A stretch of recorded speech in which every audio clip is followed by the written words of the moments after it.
Tidak tahu, Ndoro. Jangan bohong kamu. Betul, Ndoro. Tadi saya tanya, mau kemana Denayu? Terus? Kan ada tamu calon suami Denayu. Malah saya dimarahi. Cerewet kamu. Begitu jawabnya, Ndoro.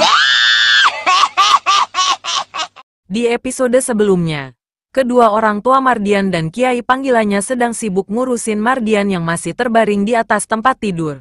Karena baru saja setan engklek dan setan beleknya telah diusir oleh Kiai Ageng Jembar Jumantoro. Namun mereka tidak menyadari bahwa Kiai yang telah menolong mereka telah pergi jauh meninggalkan tempat tersebut. Bila kalian ingin tahu cerita selengkapnya, silahkan tonton kembali episode sebelumnya dengan durasi full. Biar tidak gagal paham, mari kita lanjutkan ke ceritanya. Meskipun Juragan Darwis dan Kiai panggilannya mencari Kiai Ageng Jembar Jumantoro, namun tidak akan ketemu.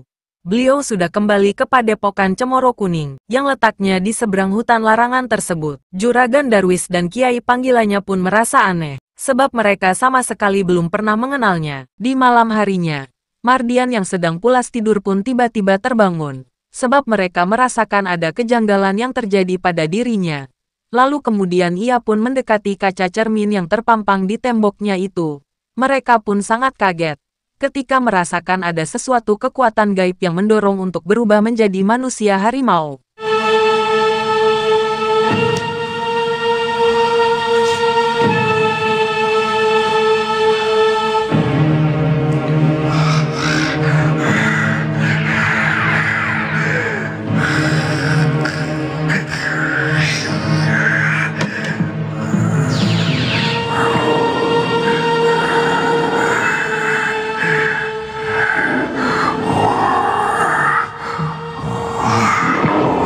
Aku jadi harimau.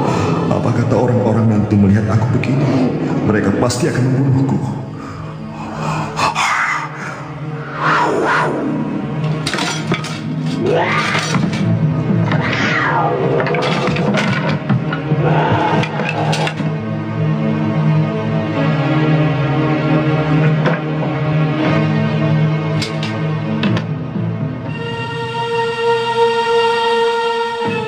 Keesokan harinya, Mardian yang baru keluar kamar pun langsung diserbu pertanyaan oleh ibunya, yang merasa bahwa anaknya itu kelihatan pucat seperti orang yang sedang sakit. Mardian pun berdalih bahwa ia hanya kurang tidur sehingga membuatnya lemas tak berdaya. Semua itu karena mereka memikirkan teman-teman dan kekasihnya, yang bernama Elizabeth yang berada di Batavia. Juragan Darwis pun menjelaskan kepada anaknya bahwa Mardian harus bisa melupakan Batavia dan harus fokus untuk hidup di Mataram, sebab Mardian adalah satu-satunya pewaris dari usaha orang tuanya itu, yang sangat kaya raya tersebut.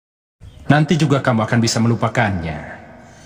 Maka itu, kamu harus ikut ayah dan ibu untuk berkunjung ke rumah para Isman.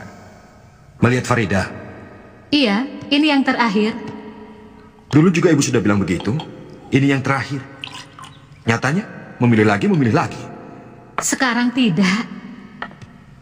Kalau yang ini juga saya tolak? Berarti kamu tidak sayang pada ibu.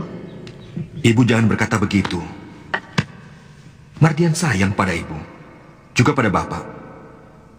Tapi ibu dan bapak janganlah memaksa. Saya ingin punya istri pilihan saya sendiri. Makanya, kamu harus ikut ke rumah Pak Raisman.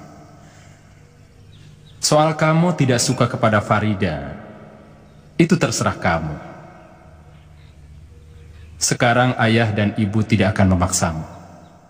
Kini kita menuju ke kediamannya Ki Raisman, yang mana pada saat itu Ibu Rosmina sedang mempercantik Farida untuk persiapan menyambut kedatangan keluarga besar Juragan Darwis, guna memperkenalkan putranya yaitu Mardian dengan Farida, putri dari Ki Raisman. Di sisi lain, kini keluarga besar Juragan Darwis pun sudah berangkat dari kediamannya untuk menuju ke kediamannya Ki Raisman, ayah dari Farida. Mereka sekeluarga dengan menunggang kereta kuda kencana kesayangannya. Selang beberapa jam kemudian, keluarga besar Juragan Darwis pun telah tiba di tempat yang dituju, yaitu rumahnya Ki Raisman, ayah dari Farida.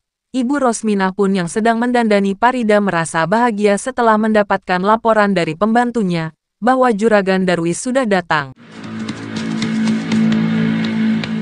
Tamunya sudah datang, Doro. Cepat dijemput. Siap-siap, calon suamimu sudah datang. Ayo.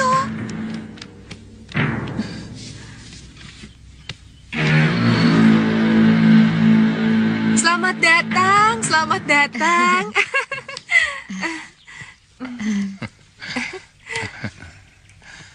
Mardian, kenalkan ini.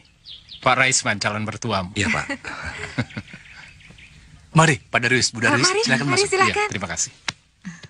Lalu kemudian, setelah Ibu Rosminah menyambut tamu, ia pun kembali ke ruang hias untuk memaksa Parida guna menyambut tamu keluarga besar Juragan Darwis. Namun Parida tampaknya enggan menemui Mardian karena mereka sudah punya kekasih pilihan sendiri.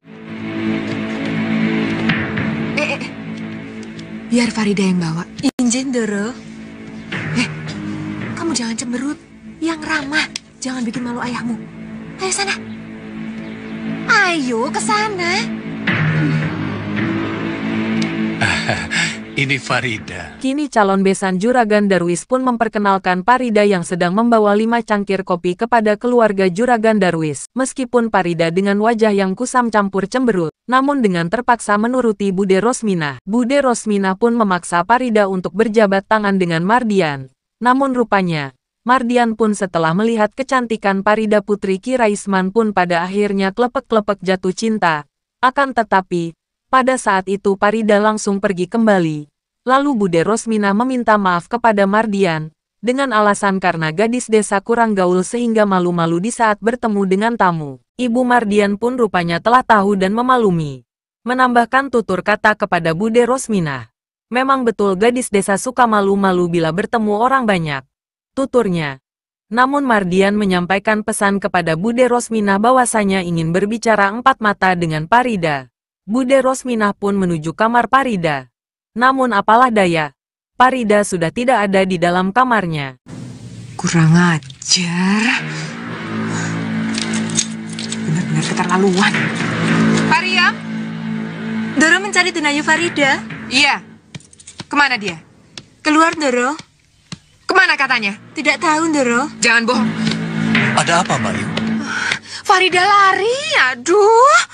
Saya tahu kemana Farida pergi. Kemana? Sembara. Sembara? Anaknya Mariamah itu? Apa nggak salah?